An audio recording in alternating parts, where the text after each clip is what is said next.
What's up, everybody? This video is going to cover 6 lessons I learned from my first year being a CEO at Sway Medical. So I wanted to make this video for one, so I can reflect on it in the future, but two, I know is the case for me.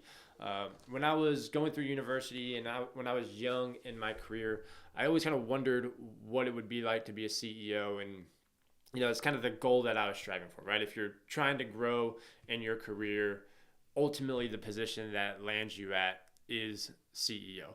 Granted, I'm the CEO of a smaller business. We're not a huge organization, but it definitely, over the last year, I've definitely gotten a lot more insights, learned a lot of lessons at a deeper level than I had previously.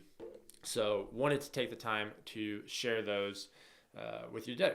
So lesson number 1 is define the job. So what do I mean by that? Essentially, the day comes where you are sitting in a board meeting and they vote you to become the CEO. That's kind of how it starts, right? So you're sitting in the room, everyone takes a vote, they vote you to be the CEO. Congratulations, now you are the CEO. So then you got to ask yourself, what does that mean? What is my new role here and what's the job? And you've got to define that for yourself. So the way I ended up thinking about this was trying to understand my definition of the word leadership. And people kind of have a lot of overlap between, defining it as an entrepreneur, like what should you be doing as an entrepreneur. I use the term leadership. There's a lot of crossover. But the way I define it is kind of 3 main components in my role as CEO. So number 1 is defining a future state. So you've got to define a future state of the company. Number 2 is you've got to define the current state of the company. And then number 3 is you have to effectively get the organization from the current state to the future state that you defined. All right. So there's a lot of components that go into these 3, and it's important to make sure that you hit on all 3. You can't skip one of these. So number 1, defining a future state. Whenever you're defining a future state, I really like the acronym of SMART for the SMART goals. So specific, measurable, actionable, realistic, and time bound. And so you really want to make sure when you define a future state that you have the date associated with it. What are the metrics that we will achieve at this future state, and when are we going to get that done by, right? You have to have a date for those things. It's very, very, very, very, very easy to define a future state in extremely loose terms, like, hey, as a company, we should do more of this, we should do less of this, right? Those are not specific, and that is not a defined future state that you're going to be able to move effectively closer to, right? I think of, Elon is very aggressive with his future states, right? We will have self-driving cars by this date. We will be on Mars by this date, right? Very specific future states that you want to be defining for your organization. You don't want to have loose definitions around what that future state looks like. So really taking the time to define what that future state looks like is a critical component of the job. Number 2 is defining the current state of the organization, right?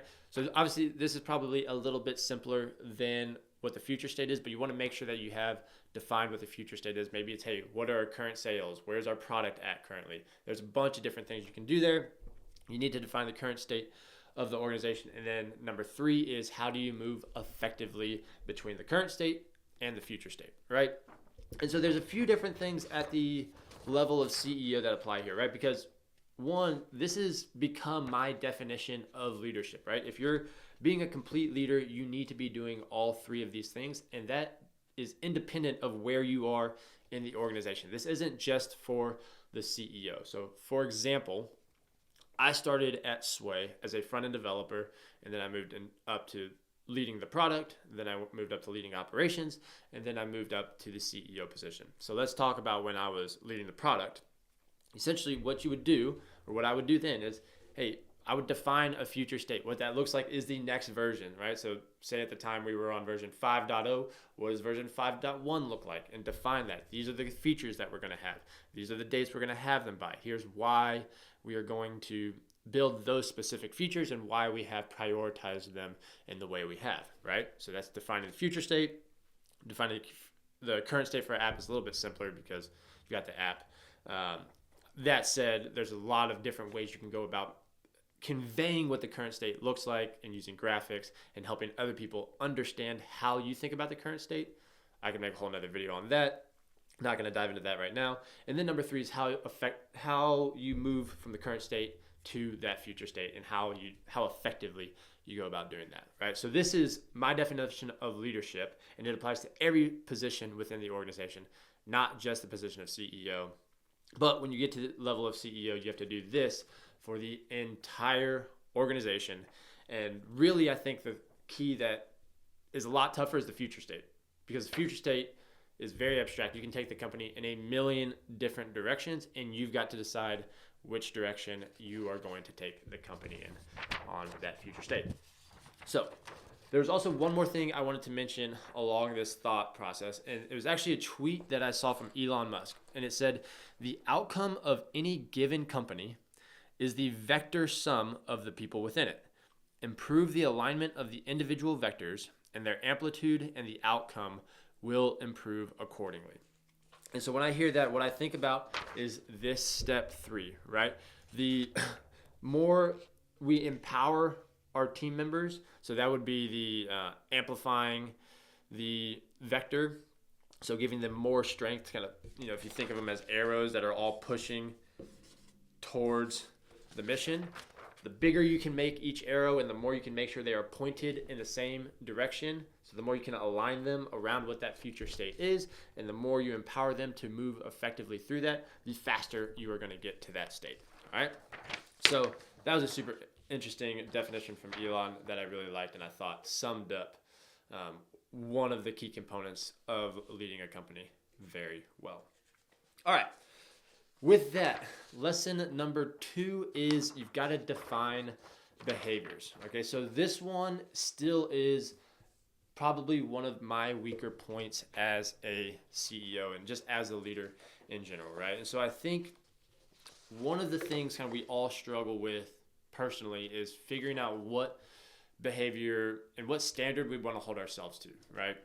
So you're living your life trying to figure out, hey, what are the rules I have for myself? What are my own core values? How do I think about those things? How do I live appropriately in the world? And you're thinking about these things. And then when you become CEO, all of a sudden it becomes your responsibility to define what is acceptable behavior across an entire organization, right?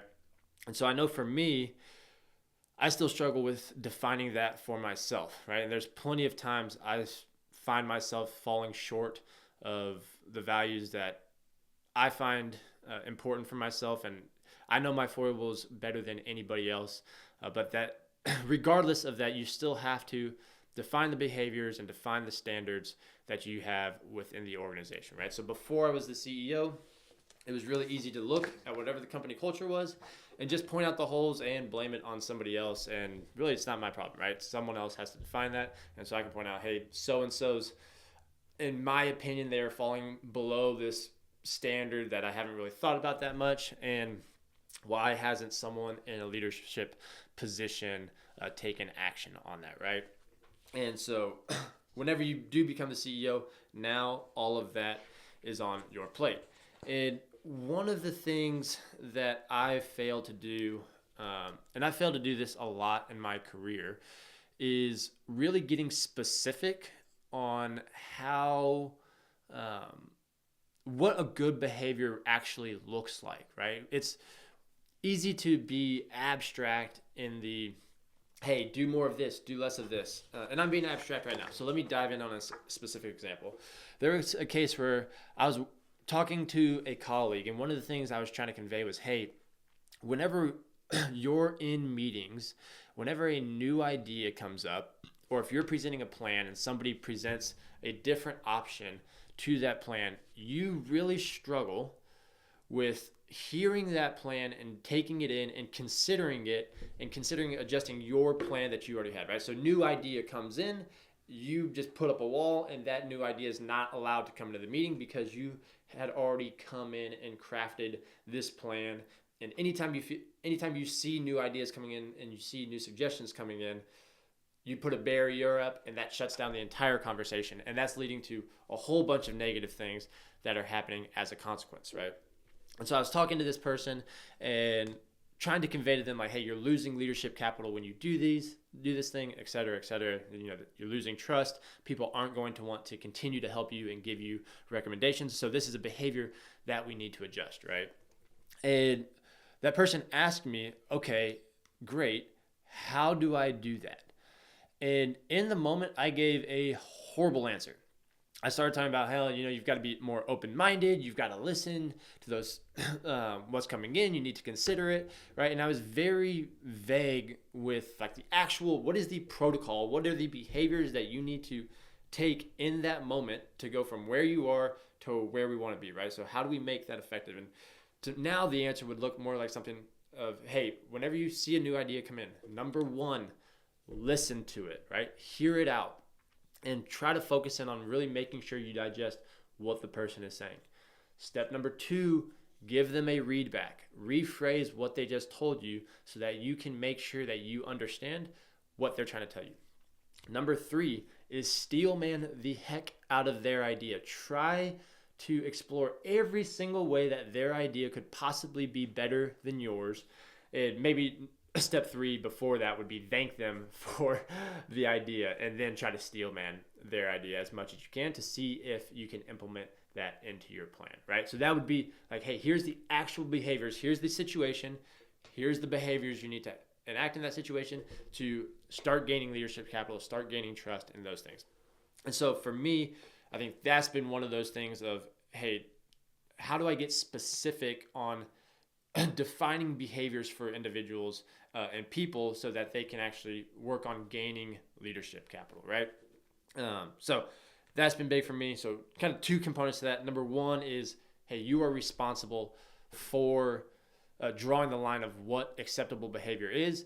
And then number two, you got to coach people on how to get better in those areas. And so I kind of think of it as if this is a spectrum of behavior, you know, then not everyone, like you got to draw the line as to like, hey, if you fall below this line in this area, so like let's take that example, we'll call it just teamwork. All right, so teamwork, maybe you're here right now, so you've got to draw the line for where, hey, if people fall below this line, you know, it's going to have consequences and you have to deal with that. If you're above this line but you've got a lot of room to grow, what are the protocols, what are the steps that you can take to move forward along this line, right? Because, you know, teamwork, curiosity, trust, these things aren't binary. It's all on a scale. And it's important to remember that, right? It's not, hey, how do you trust someone or do you not trust them? It's how much do you trust them, right? Is someone a good teammate or they're not a good teammate? It's how good of a teammate are they, right? So it's all on a spectrum. You've got to know that. And you, as the leader, you got to draw that line for what the floor is. And then you've also got to define the behaviors to show people how to move forward along that. So that's number two, is defining behaviors. All right. Number three, it may not be right, but it's ours. So this is a lesson I learned from Jeff Bezos. It was one of his, I think, of the earlier shareholder letters he had. I talk about this a lot, but if you haven't read Jeff Bezos' letters to shareholders, they're fantastic. I recommend it to anyone who's leading a company. They talk about a lot about company culture. But one of the things he talks about in one of the early investor letters is Amazon's business philosophy. And he lays it out as, and there's a lot of things to it. One of the big ones is they will sacrifice the short term for long term.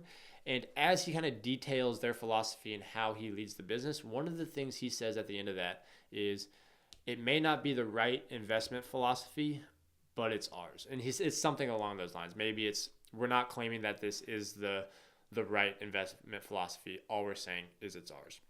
And I really like that line because, especially going back to lesson 2 on defining behaviors, there is no perfect answer for what acceptable behavior is within a group of people, right? There's been thousands of organizations of human beings that have tried to figure out the perfect rule set to define how humans should interact with each other. And none of them are perfect, and they never will be. And so one of the things that was really comforting to me when I read that was, hey, you don't have to necessarily defend exactly where you draw the lines on behaviors. You need to be able to explain it, and you need to be able to explain why you've drawn the line where you have. But no matter where you draw that line, going back to lesson 2, no matter where you draw that line, people will be able to tell you pros and cons to moving that line either way. And more importantly, you will know the pros and cons to both sides, and you could make that argument probably just as good, if not better than everyone else. But that doesn't change the fact that you have to draw the line. And so that kind of lesson of, hey, we're not claiming that it's the right culture, we're just claiming that it's ours. That was really comforting to me, because it just helps me remember that, hey, there's no perfect answer for what the right culture within an organization is. Regardless, it's your job as the CEO to define that and hold the standard, and people will always be able to criticize where you draw that line, including yourself. So just remember, it doesn't have to be right, it just has to be ours. So that was lesson number 3. Lesson number 4 is you are a leadership instructor. So for a decade or so that my professional career has lasted, I have studied, listened to a lot about leadership and personal growth and those kind of things. One thing that I have not spent a lot of time doing is teaching those things, right? And so this kind of goes back to defining behaviors as well, is whenever you get into that point where you are the one who defines the culture, you define those behaviors, whether or not the world thinks it's right or not, you then have to be the person to teach people how to grow and break down that process. So you become a leadership instructor. It is your job to show people how they can operate effectively and more effectively in your company so that they can personally grow within the company. Right? And one of the things, I kind of will use a jiu-jitsu analogy here. I think of it as whenever I think of jiu-jitsu, they have a belt system where early on, the earliest belt is white, and then it's a blue belt, and then purple belt, and then brown belt, and then black belt.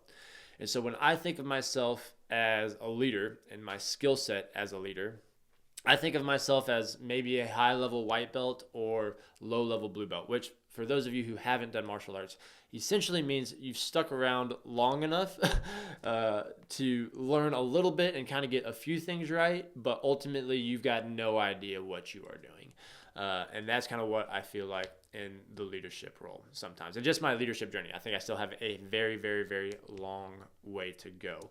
I still think I'm still very low level. But the implication of that is despite that, when you get into the role of CEO, now it is your job to be a leadership instructor, right? You have to teach people how to be successful within your company. You have to teach people how to lead within your company, right? And so me as a leader, I see myself as a high-level white belt, and I look at all of the leaders out there in the world that I see this just giant gap between where I am now and them, right? Whether that's William McCraven, whether that's Jocko Willink, whether it's Nimitz, whether it's David Hackworth, whether it's all these leaders that you study, you just see how much more effective of a leader they are. And then you wonder to yourself, well, who am I to be a leadership instructor, and who am I to teach people how they should go about doing that?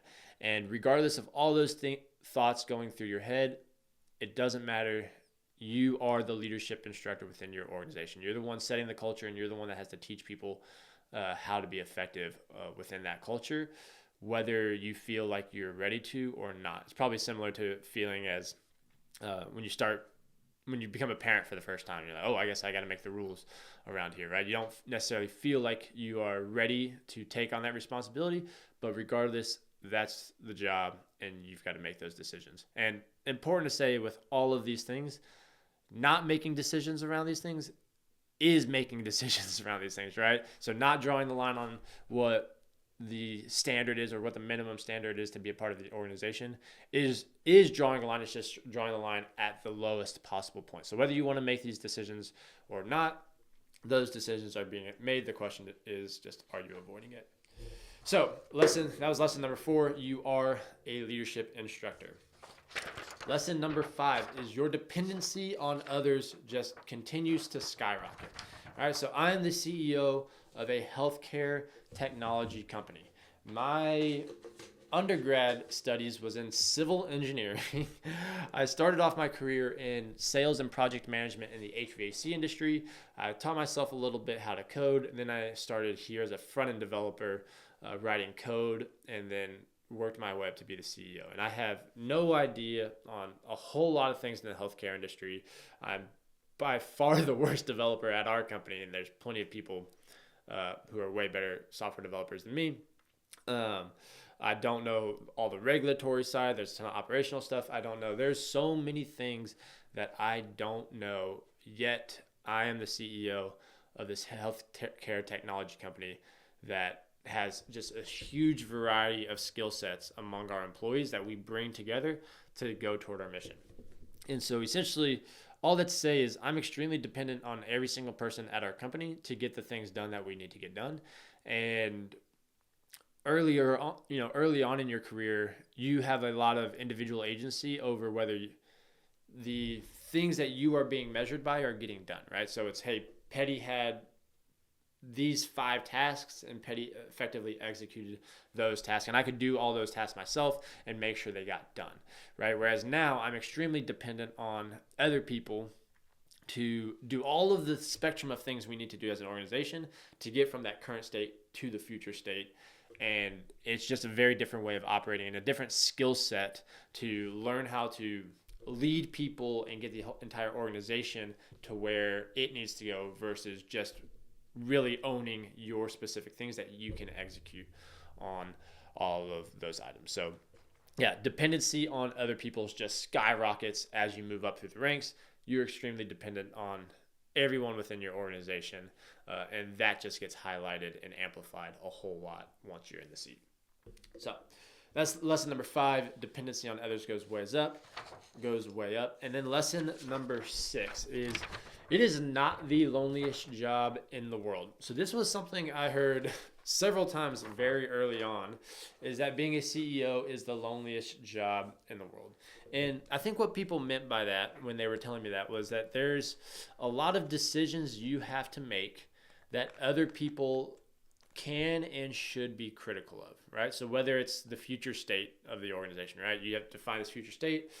People can poke a million holes into whether or not that's the correct future state. You can define how you're going to close the gap from getting to the current state to the future state. You can be criticized for the culture that you set and what core values you think are important to effectively move from the current state to the future state, right? And I think a lot of people interpret that criticism as being a lonely job, right? Because at the end of the day, the buck stops with you, and the weight of those decisions falls on your shoulders, and no one else is going to understand the weight that you're carrying when you do those things.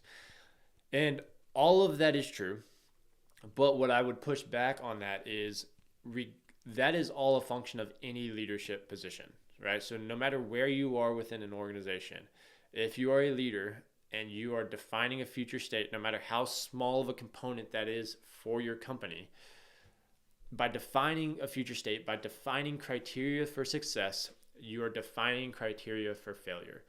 And when you do that, if you don't reach that successful state and you reach the failure state, that was on you. And people can criticize each component of that, right? How you define the future state, how you got from point A to point B, all of those things.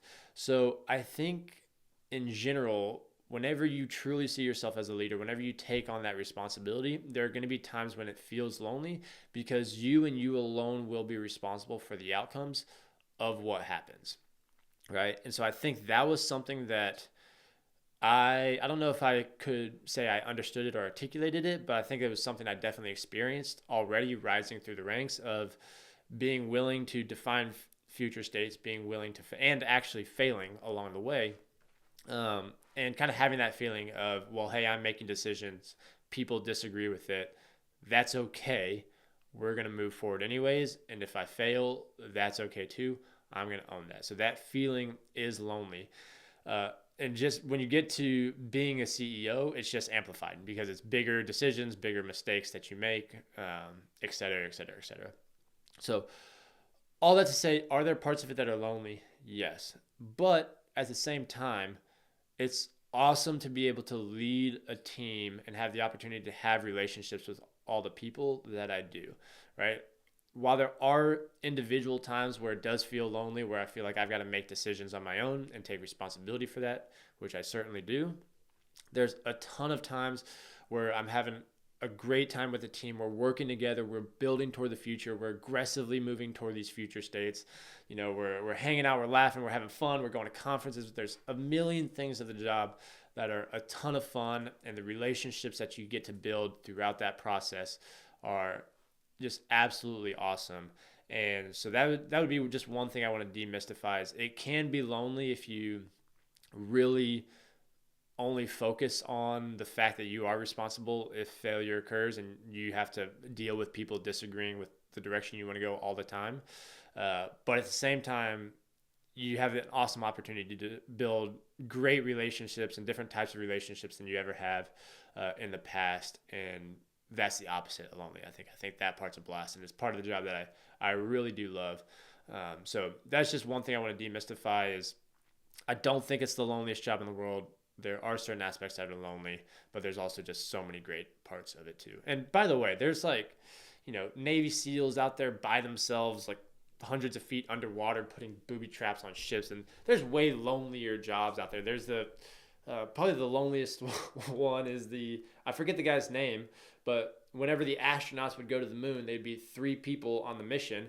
2 guys would go down to the moon, and then 1 guy would be by himself in the little ship orbiting the moon by himself, just I don't know how many miles it is. I'm going to guess millions of miles away from the Earth, with 2 guys down on the moon, and he's just by himself in this space capsule orbiting the moon. I think that's a whole lot lonelier of a job than being the CEO of a company. So anyways, with that, those are the 5 lessons that have just really been hammered in for me in my first year as being a CEO. So number 1, going backwards.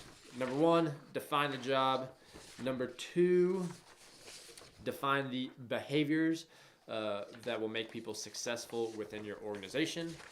Number 3, it may not be the right culture, but it is ours. Number 4, you are a leadership instructor, whether you like it or not. Number 5, dependency goes up. You depend on everybody a whole lot. And then number 6 is it is not the loneliest job in the world. So with that, I hope this was helpful for you. I know it was for me. And I guess last thing I would say is I really do appreciate the people who work at Sway and have showed me a lot of patience and grace throughout my first year being a CEO. I make a whole lot of mistakes, and they are the ones who have to bear the brunt of those mistakes. And I can't thank each and every one of them enough for allowing me to be in the position I am. So with that, I appreciate you guys, and I will catch you next time.